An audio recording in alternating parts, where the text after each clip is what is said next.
You're listening to What No One Told Us, a podcast about the stuff we carry, the stories we live by, and the things we wish someone had said out loud. Real conversations, no quick fixes, just a space to pause, reflect, and maybe feel a little less alone. So whether you're on a walk, making the school run, hiding with a cuppa, or on the long drive to work, settle in. We are glad you're here. How exciting is this, Lloyd?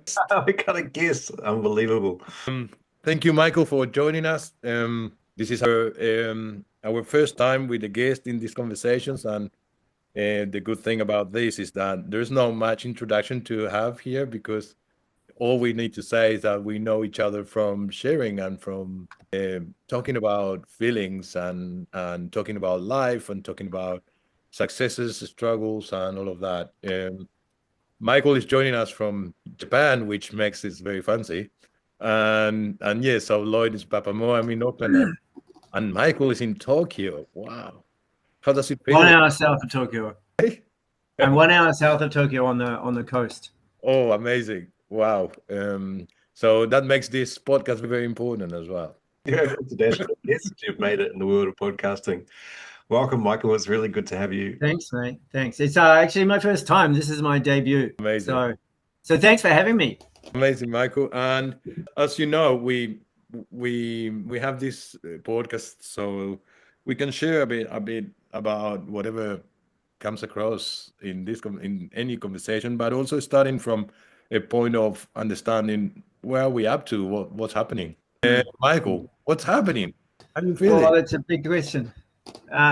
You're asking me to answer that question now. You can't.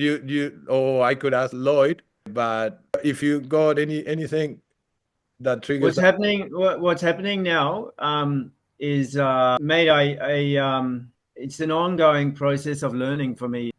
I've been studying what I'm studying, which we can get into a bit later if you like, for 10 years or so. And 10 years later, I just realized how much of a baby I am.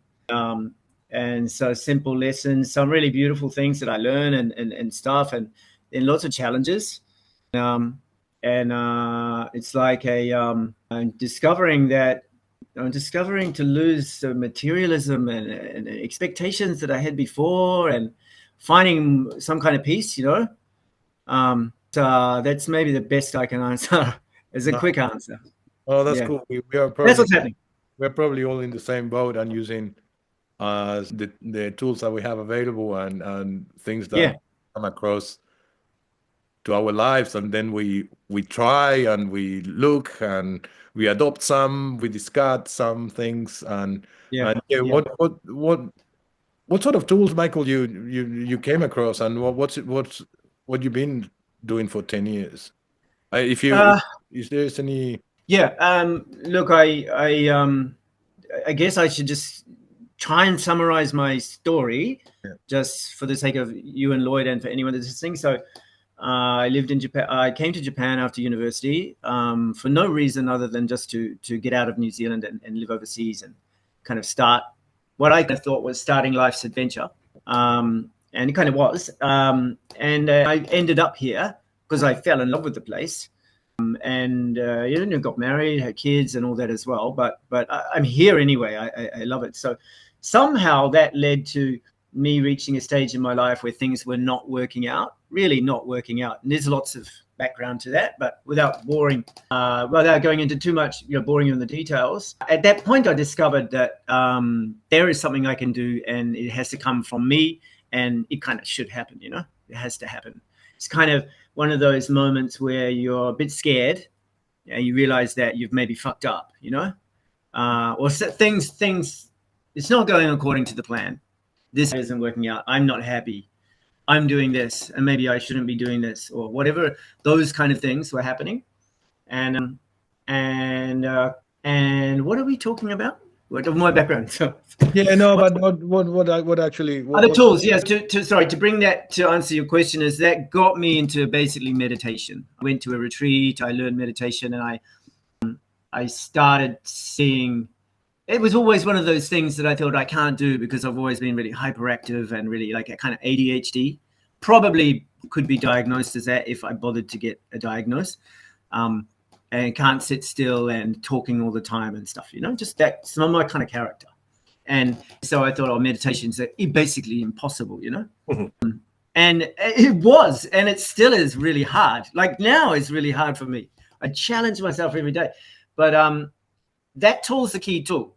And that forms the basis of the story that I'm trying to slowly tell on my Substack, which I've only just started. It's only a few pages, but I met a Buddhist, retired Buddhist monk who's lives in this area, and I met him, and he saw that I was kind of, I guess, looking for something, looking for answers, and not seeing them in front of me and in my life. And he kind of took me under his wing, and then we talked about meditation and my meditation, and he kind of slowly guided me to a specific Buddhist meditation, which is what I've been doing, which is called Qigong. And Qigong means the vibration of the word, and it's about chanting.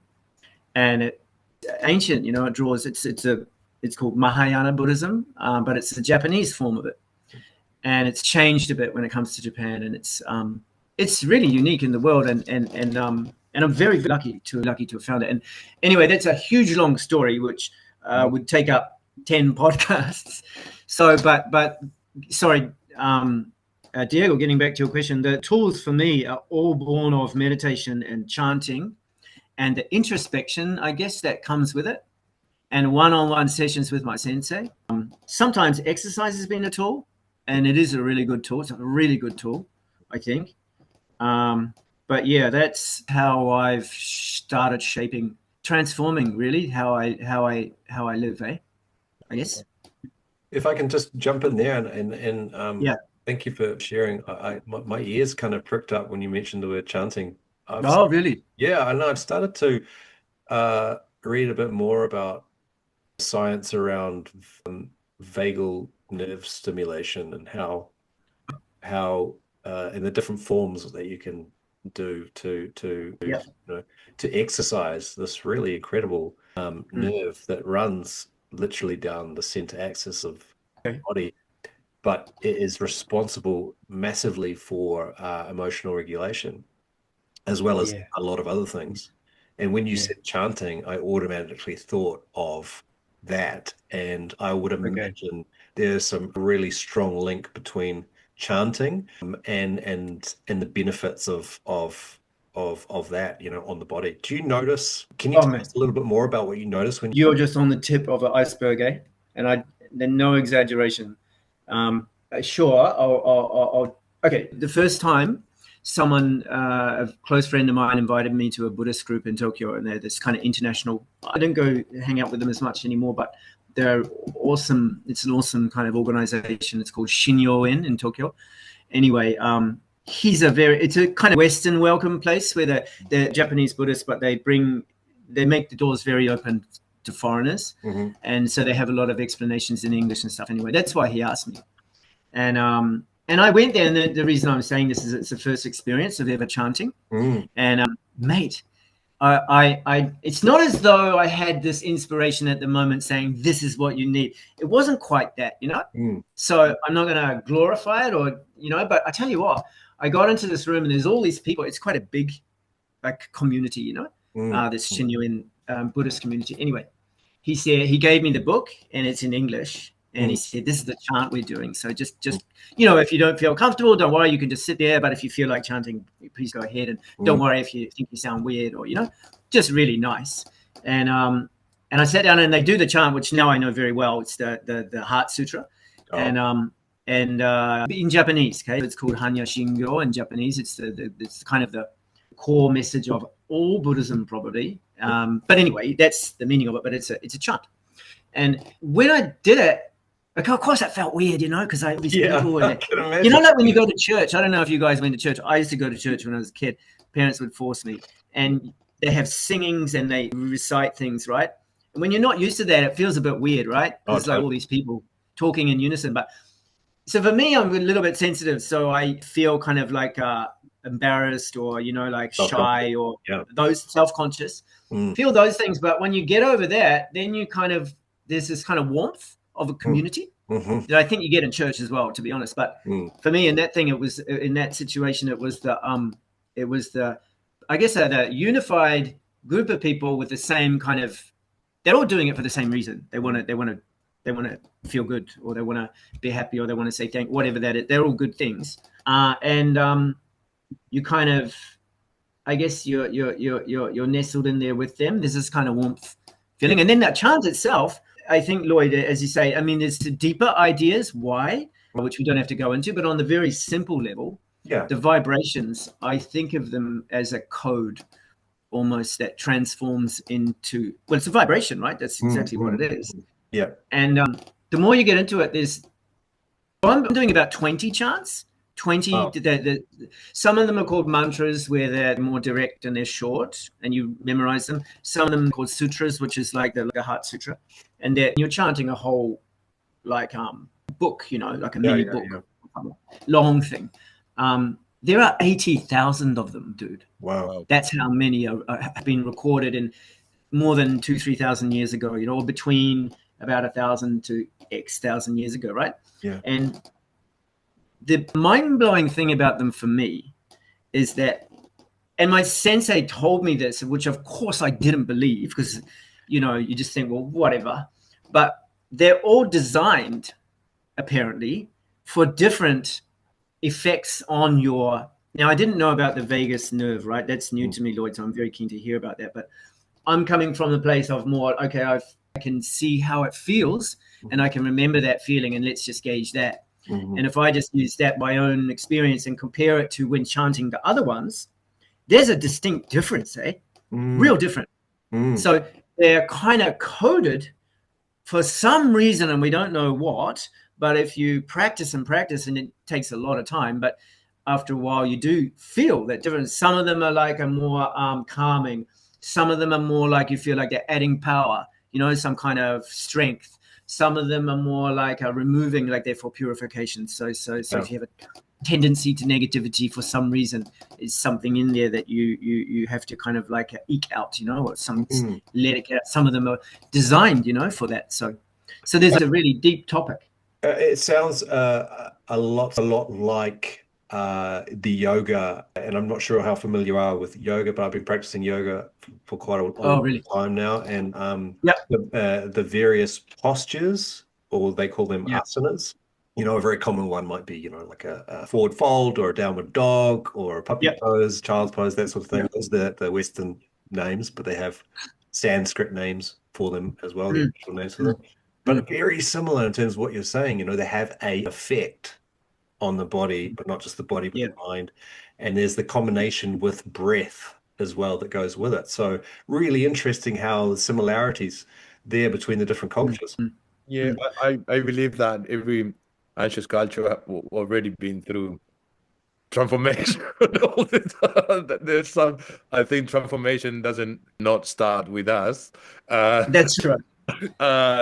And for us, in a way, this process, well, when you activate curiosity out of need of transform something that doesn't work, and also have that clarity that something is not working, and then curiosity will open up doors to different opportunities, and I'm amazed that once you're open for opportunities, Michael found the sensei down the road.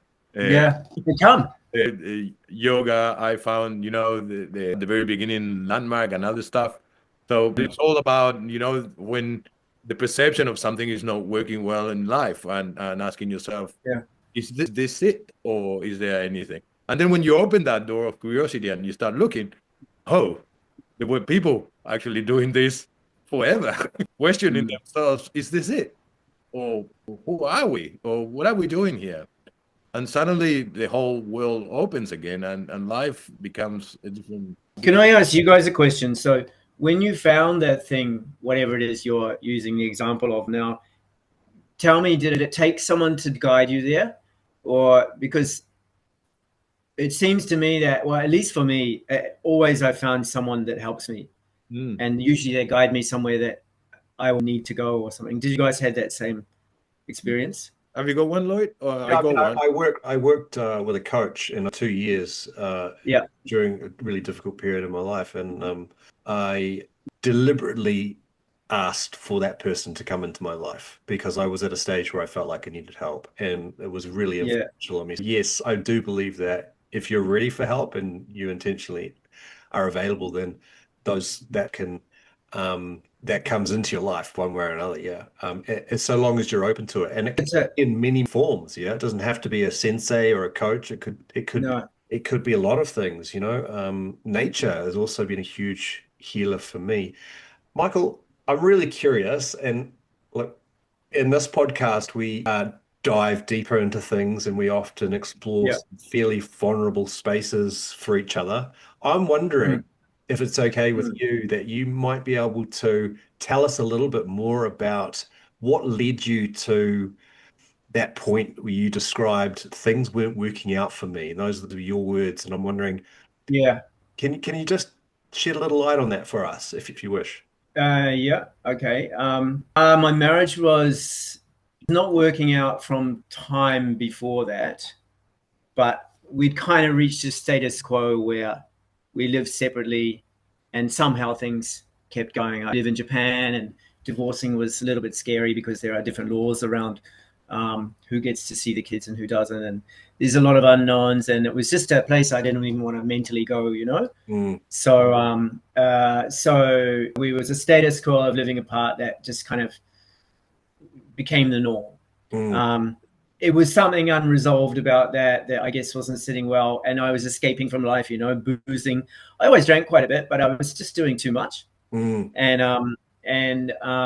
then what you find, if now I look back, other parts of your life start to disintegrate little by little. Money gets tighter, business isn't as good.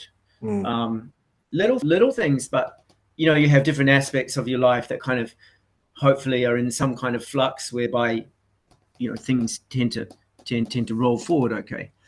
That all started kind of coming apart. Not real bad, but look, it wasn't going in a good direction, that's for sure. And I wasn't happy. And even friends, if I remember and if I'm honest, even friends were coming up to me saying, mate, actually a bit worried about me, Yeah. And I'm sure my family members were too, although they know we didn't have any kind of, what do you call it? What are those moments where they bust in and they... I don't want to make light of that intervention. I don't want to make light of that at all, because that would be a good thing at the right time for anyone. But it didn't go that far. But what happened is like an angel came to me, like I was lucky. I've been lucky often, and it came in the form of a close friend who suggested going overseas for this retreat that we wanted to do and we could do together. And it was just at the right timing. And shout out to my mate William Steed, because that's who it was. And it was in South Africa, and so we went there, and I ended up going twice. And when I said getting into open to meditation, that was the form it took. Having said that, that was kind of like a rude awakening, like hey, everything the way you're doing things, the way you think is okay in your life, you know what? It probably isn't. So let's make some changes and let's try and maybe accept that we need to. That happened, but then I came back and life went on, and I didn't really change. It's not that easy to change, no. At least for me. Like it's ongoing, Lloyd. I'm doing it now, and that 15 years ago, dude. And there was a long time before I even got into, say, my Buddhist practice now, which is a bit more full on than just meditation. And even then, now I've been doing it for a long time, and it's a big part of my life, but I'm still just as stubborn and just as reluctant to change. And, I still, every day, I have to engineer the model that is there in the morning when I wake up. Sorry for those words. It's funny, because I'll go to bed sometimes and I'm like balanced and like sorted, and I've done all this chanting and I've had a great day and I've tried to live the way that I know I need to. in order to have that balance, so I can experience life and understand the good things about life, you know, and it's that it can be experienced. And I wake up in the morning and it's like just back to the start again, you know. So anyway, I'm rambling. Someone take over. I like, Michael, what you said, because one of my well, I started from actually from Landmark that my freedom came when I realized that I was an asshole, and and I haven't stopped being an asshole. I just know that I'm an asshole, so it's very it's freeing accepting that, and suddenly there is an opportunity of probably not being an asshole for some time. Diego, I learned that like 1 week ago, mate. Yeah. So you're really ahead, mate. That's great. But it's so it's so freeing understanding that, you know, when we talk about this duality and who's saying that I'm an asshole, okay, I said Diego, he's this character Diego that was born in a certain way and had this experience. He became an asshole because of life, all right, and he wasn't looking after himself. He sometimes was reactive, sometimes was aggressive, sometimes was you know, not nice to people, not kind. But then there's the observer that can see that. And then obviously I'm below with meditation, which was but when you're in a state of observation and you can see that asshole, or you can see that person that you became or your character became, then there is opportunity for change. And then, as you said, that root of whoever you are might not change much, but slowly you start molding it. You know? And then with practice start sort of going back in time and to get to your original you. You will never get there, but of doing that. It's just an amazing and very interesting exercise, which actually brings, for me, a little bit of peace, all right? At least I can observe that asshole and I can do something about it. Yeah, look, the word asshole we shouldn't be using, you know. I know, it's quite because it's yourself, you know, but it's quite brutal. No, well, I take it very lightly anyway. Because well, you know, as well. But what I have learned is that the asshole, if you think about him like that, you fight him, you know. That's what I do. So like I found myself, you know, like thinking in a certain way, or some selfish thoughts, or, you know, why this, or why me, or why am I going through this, or whatever it might be. And then like taking it out on the chanting, you know. Okay, I'm going to chant for 3 hours and just kill that shit, you know, like that is just so much that's the into the tool that is there for love, you know, and for helping, and just I found myself falling, you know, I've done that. And so that's why I say we shouldn't say things like asshole, because I think that you're learning to see, Diego, which is really cool if you can see that. The guy that you're learning to see is someone you need to care about, you know, and you need to accept, you know, and go, okay, so I live with that guy. This is what I try and do. You know, I live with that guy. Hopefully he doesn't take over. Yeah. So we just try and like kind of, you know, living in the same apartment, but, you know, sometimes you can go over there. Sometimes when you hear that's cool, but, you know, just try and chill it out. Try and chill out a little bit, you know. It is amazing, that dialogue. If you can have that dialogue, it's the most entertaining dialogue ever. Sometimes I've said, look what Diego is doing now. Okay, let him do it for a while. And then we will have to amend things, but let him do it for a while. Let him find a little bit of fun. But then as long as we the active observation of that, and actually we start acting with more compassion towards that character, and when it's activated, it's actually the opportunity comes. That's when you see, oh, maybe Diego can do things a little bit differently. Let's try that.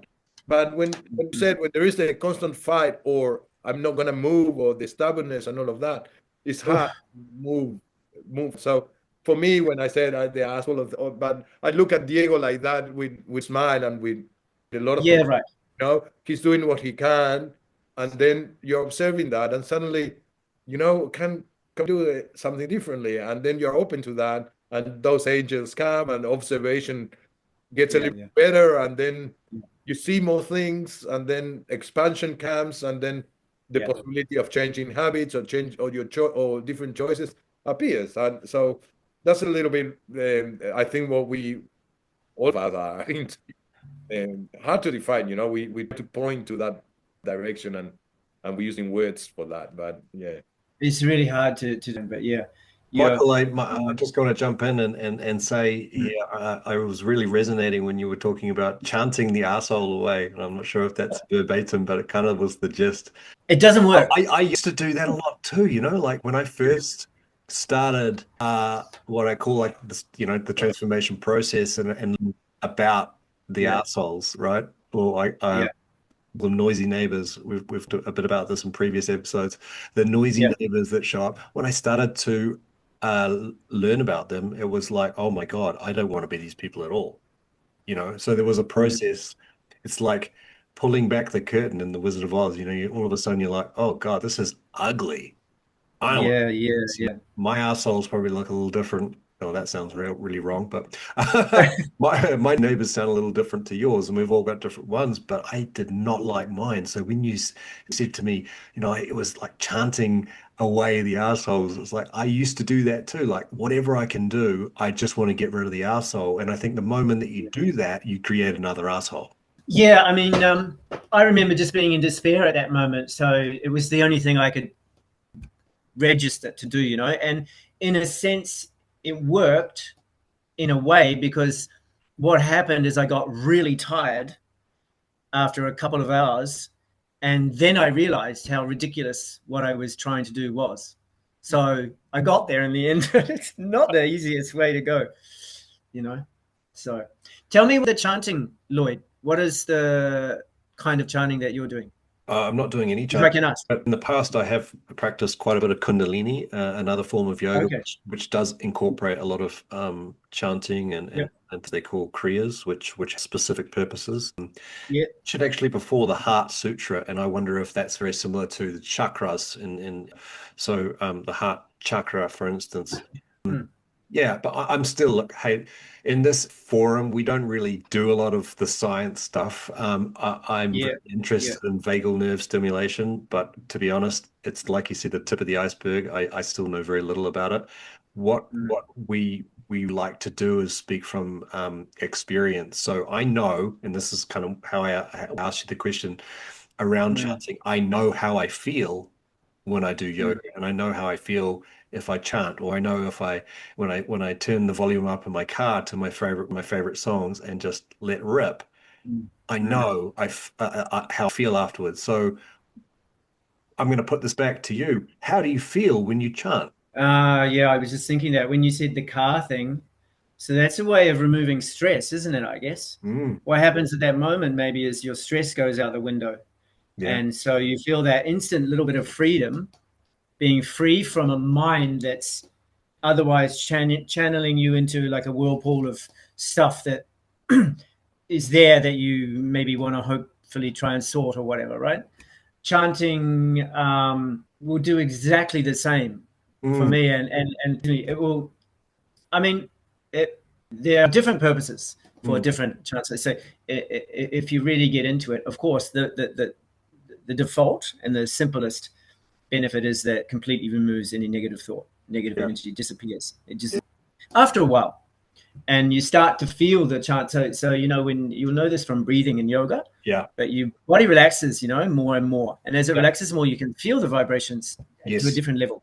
So then it starts to have more effect because you notice it more, and so it calms you, and I guess it takes you away from that self-centered. I'm this, so I have to do this, so I. Blah blah, you know. It's in the mind, right? It's your ego talking. It's your when you're chanting. It's more of a physical thing, isn't it? I'll tell you something I learned. Something I learned this morning is that when you're focusing on something, let's say a problem, then your mind is locked into that. Could be a good thing, could be a bad thing, but you're locked into that. Other things, the periphery kind of disappears. Yeah. So that's the nature of us, the way our brain operates. So if you're worried about something, it will kind of consume you, even if you're not worried that much about it, because your focus is on there. Yeah. And if you remove that thing, like if you imagine for a split second that thing doesn't exist, if you can, then all of a sudden other things come into view in your mind, you know. So you know what I mean? So if you that focal point, then all of a sudden everything can be seen. And what chanting does is it removes that kind of like intensity, obsession of that thing, that whatever it is that you might be focusing on, even if you don't realize. So you can step back from yourself or step above yourself. Yeah, it does that. You're kind of disconnecting from the brain by coming some sort of a physical act. Diego, you're changing your energy. Right? Yeah. When I was listening, chanting, meditating, I think that the thread on this is presence, all right, coming back to the present, and in the now as much as possible, and the activity of being in the now straight away takes you out of past and future and worries. And obviously that activity of being in the now sometimes is unconscious and sometimes it's conscious. When you meditate, we don't try, because if you try, you're not meditating. Sorry about that. But the point out to the right, and I guess in visceral reaction to singing your favorite song, straight away you are focusing on that song, on the lyrics. That's it. Same as or meditation, focusing on the air coming in and out, or chanting, focusing on the vibration. So you have only one thing you're pointing out, which also takes away everything else that is being happening in your brain, and then your brain has, or you have the possibility as well to in, all right, if brain dissolves slightly, and then it comes back, but it's an activity trying to do that. All of those, all of those activities, even people going to the stadium to watch a football game, it's like, yeah. Well, I was going to say jogging, mate. Jogging is a really, I just because it's easier to understand, and most people have done jogging, I think. And I got into it a while back, and it's similar, right? Because at the start, you're not all over the place. Then after about kind of 10 minutes, you kind of get into a rhythm, and you're definitely breathing, and your breathing regulates, you're well. And you have one big thing to focus on, which is basically the run, that's taking up quite a lot of your focus. So there's no way that you can focus on a worry, or you can focus on, like not properly. So like you say, Diego, that I guess that removes it, and what I was saying before about that guy, the asshole, coming back to the asshole, like the idea of him living in the apartment with you and you coexisting. So when I'm chanting, he's not the main focus, right? He can't be. So like you said, Diego, so this, and then he'll come in and he'll run around and jump and fly over me and all that, but it's okay because I'm taken up by this chant thing, or if it's, I'm just repeating you, Diego, really. No, amazing. I really love what you're saying, because when I like that you put you put Michael as external to your body. I never thought, I never like have Diego and me in a separate place, but I like that you actually physically remove Michael from you. I love that. In a way, yes. Like it makes it more vividly. I can actually I could say Diego is not in this room now, and then he's opening the door, or he's coming back. Yeah, here he is, and he's jumping around and he's pissed off. I love that. I love it. Yeah. Speaking of disconnecting, out of body experiences, I wonder, Michael, if you could do a little bit of time traveling for us in this moment. And you've shared already some of the context around what led you to chanting and the community that you discovered, the sensei. Things weren't working quite so well for you in your life. You're starting to notice that. If you could time travel back to that person at that point, I'm really interested to know what you say to that person, knowing what you know now. What advice would you have for? Mate, I'd give that guy a hug is what I'd do. And I'd just say, dude, you're going to be all right. Just those things that you're thinking you need to do. Yeah, just don't go and do them. Don't fuss about it. That's exactly what I'd say. Why was it important for them to get a hug, do you think? Because lost, mate. He so, and has been lost again, and in different ways. And when we are lost, I guess, and we're in new places, we're not, life used to be pretty easy, and then something happens and it's not so easy. that's when you need your friends around you to give you a hug, and maybe you don't know how to. I didn't realize as well, you know, you kind of have this autopilot where you're okay, you know, at least I did. You know, I felt pretty bulletproof actually, you know, until when things, you know, you're skating on thin ice for quite a long time, or you're on the edge of a cliff, and, you know, only occasionally do you realize, oh, hang on, maybe the game, maybe it's not, you know, maybe I'm not as, you know, I don't know, altogether, you know, good to go as I thought, you know. Yeah. And I didn't realize, because you don't want to know that kind of thing, right? It's like telling someone something they don't want to hear, and they actually avoid it, right? Yeah, totally. Even if they can sense that it's coming, they kind of avoid it. So, and good on you for and being brave enough to make those changes. When you did, what started to change in your life? Oh, I don't know exactly specific things. I mean, I'd rather relate it to some more recent changes, just because I can remember them better, and they're just as valid, if that's okay. So I started realizing the value of family connections recently, right? I just did. I realized how lucky I was to have a family. Not everyone has a good family. Everybody does have, not everyone does, but everyone usually has something or someone that they connect from, or they're close to. And the value of that, it's a Buddhist thing that I learned. And in terms of, I don't want to go too technical, but in terms of energy, the love energy that you get from family or is the strongest. And it kind of gives you in terms of energy, it gives you a strength. And it's when you don't have that you're really in trouble, I think, you know. And so in my case, I had that, but at times we need it more, right? And need to draw upon it more. And so, answering your question, when I realized the awesome value of that thing, I tapped into it more, you know, meaning reaching out to family more, or just engaging a bit more. Because, you know, you develop in my life, you develop patterns and ways, and you kind of get set in them. The benefits of that are huge. You know, if I try and define them, it takes around how you feel, your own confidence, your own strength, the item of being loved. Like anyone with kids around them are so lucky. I don't live with my kids, so I know the absence of that and the difference of that. And so it's easier for me to compare than maybe when you have your kids around you, if you're lucky enough to have kids around you. But that's a constant source of say, love energy, right? That just drinking, you know, like any mother has that, you know, and on 24/7, even though they're taking care of the kids is tiring and it's stressful and all that as well, right? But drawing upon those family and close friend connections, I've watched it changed other things of my life, you know, watched other things. It softens you, you know? Yeah, it is extremely interesting what you said. That is like a little breakthrough that's coming through me. Like, yeah. So transformation, can we agree? Transformation starts when you hit rock bottom. Like, is it something we can agree? And bottom has different for different people.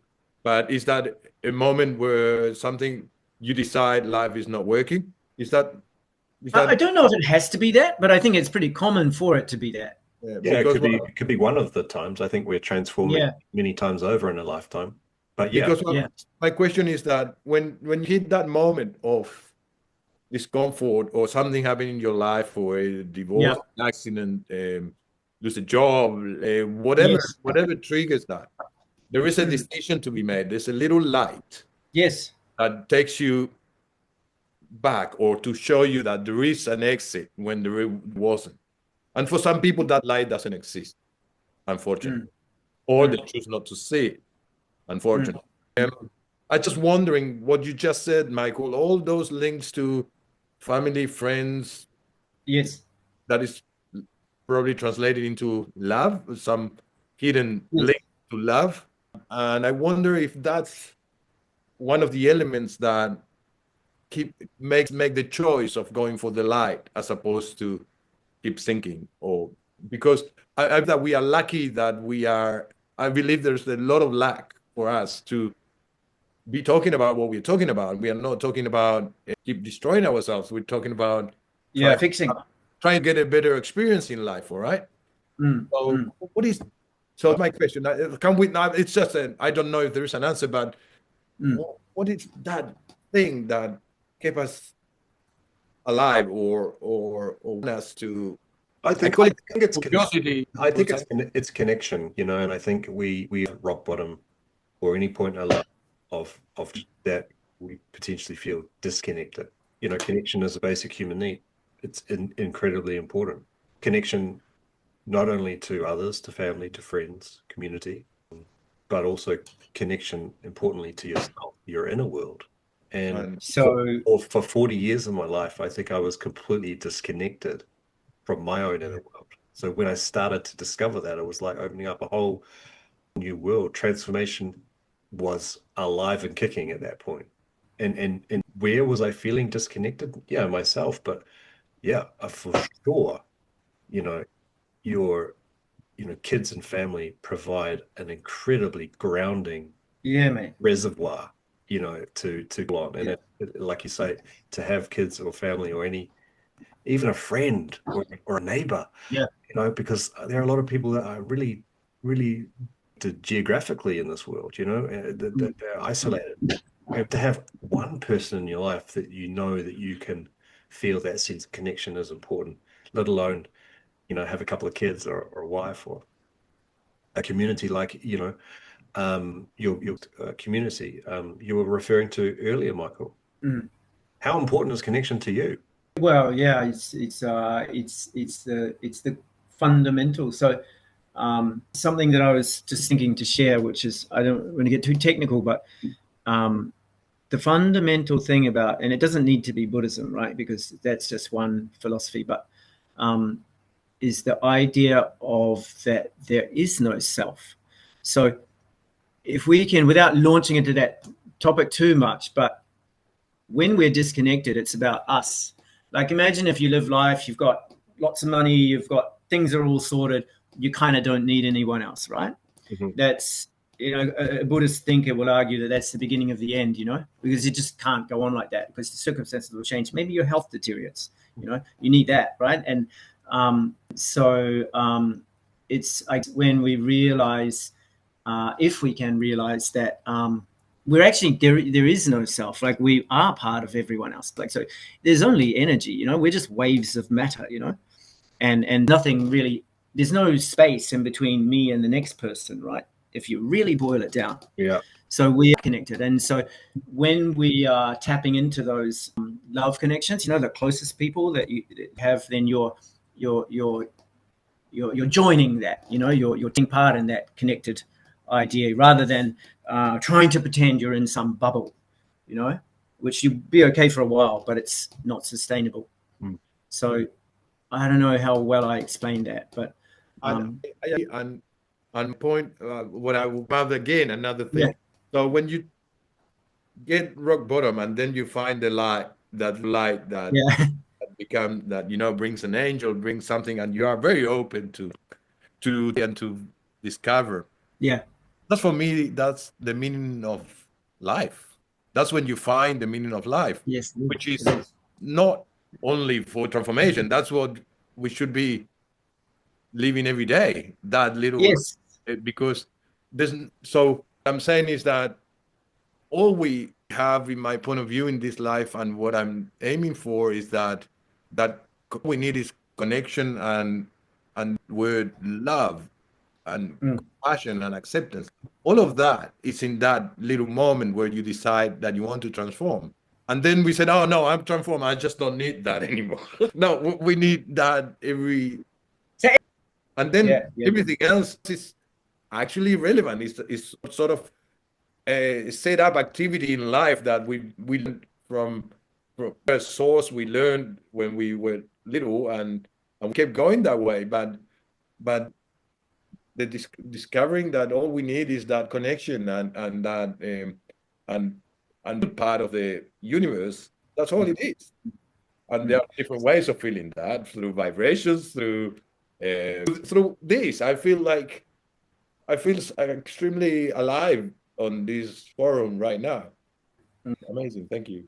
I feel a bit confused, you know, because you try to unpack it all, and then the more you unpack it, the more you get this. It's, you know, like part of me is like, it's too much of a complex puzzle to try and solve, you know, and you have to go, no, it's just simple. Simple. You know, if you look after the fundamentals, the rest works itself out.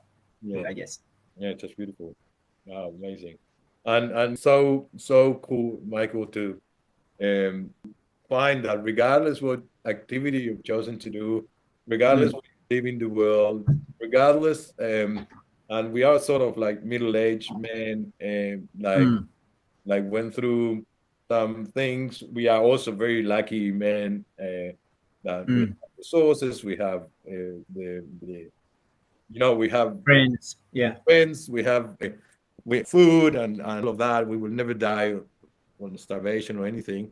And but we also have chosen to look at things a little bit differently and take some responsibility. And taking responsibility doesn't mean that if you don't take responsibility, you are not good enough. What I'm saying is that we had the opportunity to ask ourselves questions, and I didn't have that for 50 something years. So I just feel like these conversations and the fact that we are putting it out there, it's part of that. It's part of being responsible for whatever is happening, what we feel, how we, or what we're dealing with. And it's quite honest. There's nothing. That's what I love about this forum. Right? There's nothing to hide. Yeah? There's nothing that Michael is not showing or is showing, or I'm not showing, because it doesn't make sense not showing. We are not pretending to be anything else than if that's trying to have the best experience possible in little life. Is it not? Lloyd, you've been quiet. We need some input. Oh, You're thinking. Yeah, look, just, you know, it reminds me that, you know, equal connections if you're open to them, and how important connection is, I think, particularly from between men. And Diego and I have spoken a lot about how differently different cultures and men in different cultures treat each other in terms of their relationships. And in New Zealand and Kiwi land, we do things a little differently. And in Spain, they do things a bit differently there as well. I'm just interested to know, what are your observations about how men or middle-aged men relate to each other in Japan? Mate, I think that it seems to me, I remember a friend telling me when I was in my 40s that the 50s are easier and the 40s are a nightmare. Okay, great. And he was a bit older than me. And I remember thinking, and I was going through a hard time, and I was thinking, well, that's good news. You know, I'm glad about that. Yeah, you bastard. And the funny thing is, it's true. Do you guys reckon? Like, I reckon it's true. And I put that down to testosterone maybe just starting to taper off, which is fucking all right if you ask me. Sorry, I said the F-bomb. And getting to your question, I think that guys in their 50s, if that's what I can talk about because I'm in my 50s, I find that people chill a bit. You know, they've either had experiences like probably you guys have as well, where you do, you know, humble yourself a bit, and maybe some hard yards. You know, maybe you've had kids, you've realized it's not always that easy, whatever. And in Japan, it's no different, mate. Like, I know Japanese friends who are my age, and we hug, you know, when we catch up with each other. It's not like, and that's usually the norm for me. It doesn't have to be. It's not like a thing, you know. But it's a big box to unpack of Japanese people, right? But I'll try and it was probably quite a scopy question. I try and narrow it down for you. But like, what are your observations around how Japanese men talk about emotion and feeling? Well, okay. So on a general, if you talk about main populace, I'd say they're behind in that they're reserved, and there's a reason for that. There's a cultural reason. They have a more of awareness of the group. There's a cultural background to Japan where they many people in a small place, and the society that go better if people are more considerate of others. So that's built into their makeup, and so individualism or complaining at yourself or sharing those kind of things is as a default, it's not, or it's something that's they are reserved because of that. Right. So it's not because, so it's part of their cultural background. So that's why Japanese people, they behave well, you know. people said after the Rugby World Cup, wow, they clean up everything after them. They do, you know. It's because they've lived in places with paper walls, you know, and they can't make noise because the neighbors won't sleep and they have to all get up for work the next day. So that's culturally ingrained into them. So if you take that as the backdrop and then accept that there's going to be less freedom to, you know, it's for there to be freedom to speak openly. Right. Then with that into consideration, I would say they're you know, like people do talk. They do. There seems to be more openness around mental health, particularly. And I know New Zealand and some other parts of the world that traditionally been more conservative around mental health, or, you know, men's well-being, or, you know, talking about emotions, talking about feelings. Yeah. Conservative, but from what I've read and the limited knowledge I have of Japan, the approach to well-being or mental health mental health or well-being in general seems to be a bit different. And I make specific reference to something that I'm really interested in called Shinrin-yoku. Yes. I hope I said that, but Shinrin-yoku, yeah, which is the art of forest bathing, and doctors in Japan actually prescribe this to patients that turn up feeling malaise, or, you know, depressed or down or anxious, or that's pretty cool. It is. I don't want to rain on your parade, but it's not the norm, you know. Yeah, it's a thing, Shinrin-yoku. Like, I've probably never said the word in my life. That'll just give you an idea of how, you know, under alternative it is. People do talk about it and do it. I would say there's more. I'd say that's kind of a potential urban myth type thing which exists. I'm not saying it doesn't, but it's not like you go to the doctor and they're gonna. I don't think it'd have to be a cool doctor to do that. Okay. I don't know. I shouldn't say things like this. Really, that is, isn't it? Because you know, just because you read in a book doesn't mean it's a commonplace activity. But it's also good to point out that they've got a bid for it. It's something that they can do instead of other forms of prescriptions, which potentially may not always be so helpful, particularly when we're talking about mental health. I firsthand have felt the benefits of spending time in nature, and I've done some research around the of that. And on a physical level, the effects of immersing yourself in nature are incredible. They're amazing. Yeah. So there is benefit, and isn't it how in Japan, they've got it's pretty cool. I love it. Yeah, I mean, they're a massive society, 126 million people or something. So you have lots of different. It's not mainstream, Lloyd. It's not mainstream. But having said that, there'll be hundreds of thousands of people that do it. Especially the people that live in the mountains. And the mountains here are incredible. And they're part of my training as well.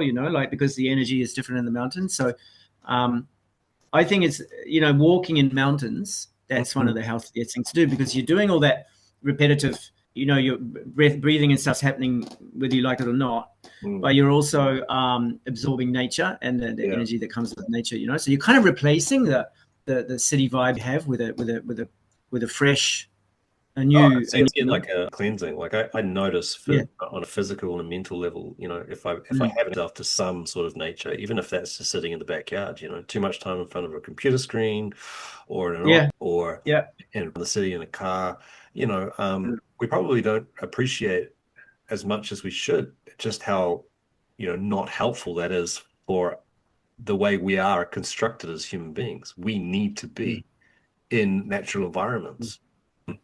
People could spend hours without even going outside, and I think, wow, before we get to the medical side of things and the Western side of things, don't get me wrong, and I'm all for integrative approaches to well-being of the diagnostic model, but also some of the simple things that we can do on a day-to-day basis to help our mental health, like just exposing yourself to a bit more sun, or going for a walk on the beach, or diving into the ocean, getting into nature, walking through the forest. It's kind of like, it's one of those puzzles, isn't it? I mean, it's not just the element of it, of walking, for example, But then Yeah. doing it in nature, I think there's another level of connection to something that's bigger than you. And it kind of, like you talked about that periphery, you know, like you get stuck Yeah. in the zone of problem solving or stress or whatever it is that you're navigating. Maybe you're trying to meet a deadline for your boss, you know, and it's like here. But as soon as you get into that environment, it just there you cannot resist the opening that occurs. You know, there's like, oh, this is perspective. You know, you stand here in New Zealand in Rotorua, we've got the redwoods. You may have visited them. Are you familiar? You're familiar with the redwoods, Diego? Actually, I'm not. Probably. Oh, sorry, you're asking Diego. Oh, sorry. Well, you as well, but I just asked you. Yeah, big, like, you know, I forget what kind of trees they're called, but they're actually from California, from America. And they're like some of them massive, almost the trunks as big as houses, you know, and you stand next to that and you cannot help but sense that awe and perspective that comes with it. Like, oh, here I am fretting my little shitty problems. problems. And then if I just have a look around me, I can see that there's a much larger here. So yeah, I'm a huge fan of spending time in nature, and for me, that's a real thing that's helped me over the years manage my own mental health. And I just maybe the idea of your, so when you're sitting in your problems, you're taking up all the space, right? So you're important. And when you look at it, when you're sitting next to a big tree, or if you're in the front of the ocean, or you're watching the sunrise, or that kind of thing, then you realize that you're far out. You're not not that important, you know. That's what I, from what you said, Lloyd. So it's the perspective of your own. I mean, you just have to watch TV, which for a minute, to see other people in terrible situations, you know, and then you realize that your problems are not maybe as bad as what you might have thought, you know. So it's realizing that you're not the boss, it's not all about you. So Michael, Diego, we've covered ground today, and it's been a fascinating conversation.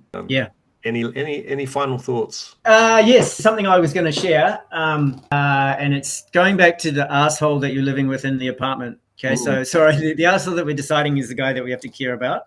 So he's not an asshole, but it's hard to sit with him sometimes. And my sensei told me this really cool thing, which it's working for me. So that's why I thought I'd share it. And the idea was that when I was meditating, I was trying to control my mind, right? So the mind is going nuts, and I'm trying to go, no, don't go nuts, go over there. No, don't go nuts, go over there. You stay there. You know, it's like telling a dog sit now, you know? So and that's okay. I thought it was a bad strategy because I'm trying to control this, right? But there I just said it, trying to control. That's the one thing my sensei said, that's a fabulous mistake that you're making. He said, okay, imagine you're driving a car that you cannot control. What are you going to do? And then and I thought about it and I didn't answer. And he said, I tell you what you're going to do. You're going to get out of the car. And he said, just straight away, you're getting out of that car, you know? And he said, if you're riding on a horse that you can't control, what are you going to do? And he said, I tell you straight away, you get off that horse very quickly because you can't control it. And you realize that. So he said, the same as with your mind. He said, you cannot control. So you just have to let it go and live with it. So the guy in your apartment, Diego, the guy that's sometimes cool, sometimes not, he's there, man. He's there. Yeah, awesome share. Thank you so much, Michael. I mean, it sounds like you're not off the asshole. You know, you're kind of accepting. Mate, I'm learning every day. And then maybe you can go kind of one step further, like Diego was saying earlier. Kind of make a little bit of with it. You know, like there's actually that's Diego, a really good. Look what Diego's doing. Where every time you say that, Diego, and the way that you say it makes me chuckle, because it is kind of.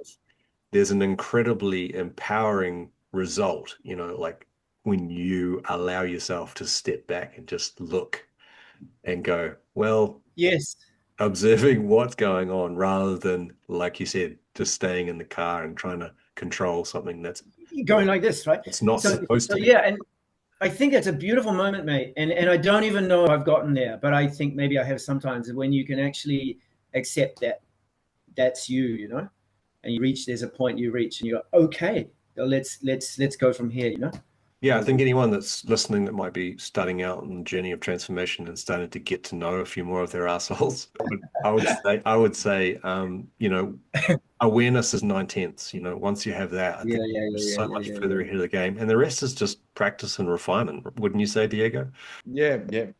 Just my final thought, and this is, I'm extremely moved podcast at this moment, and also having Michael with us. And what I can see on the screen is that I can see a me, another me, another me, and another you, trying to Yes. to have a better experience, right? To get back to the and be fun and invite the other to do this and that, and this is not what I'm proposing or what's going to happen, but I can see this screen full of different other men like us talking about the same thing and looking at each other, looking at kids, trying to have a experience, to be good to each other, and to actually be little kids trying to be good men.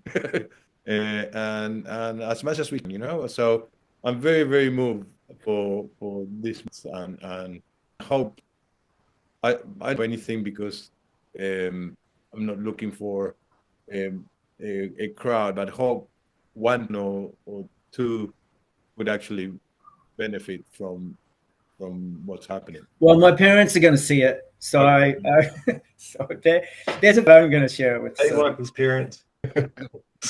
Yeah. Awesome. Thank you. Hey, Lloyd, thank you. Have I got any final words? I think I've said too much already. I think I love what you had to say, Diego. I thought it was a beautiful way to finish, actually, and I don't want to spoil it by saying anything else other than thank you, Michael, for taking the time to share your journey and being vulnerable with us. I think that's very, very brave, and I've learned from your journey and what you've shared, and I hope we've all managed to take something away from today. The 3 kids still learning. The 3 kids, mate. That's it. I loved what you said as well, Diego. And thanks to you guys, I think you're doing something that's really cool. And I'm sure that some people will. There's no doubt about that. Awesome, Michael. And this is not going to be probably the last conversation. So, yeah. Yeah, anytime. Awesome. Bye for now. Okay. See ya. See ya. Thanks for listening to What No One Told Us. If anything in today's episode landed with you, stirred something, or made you feel seen, we are glad you're here. Lloyd and Diego are always open to connecting, and you'll find links to reach out, follow along, or learn more in the show notes. If you are enjoying the podcast, make sure you hit subscribe on Spotify and follow us on Instagram and Facebook to stay connected between episodes. Until next time, take care of yourself and each other.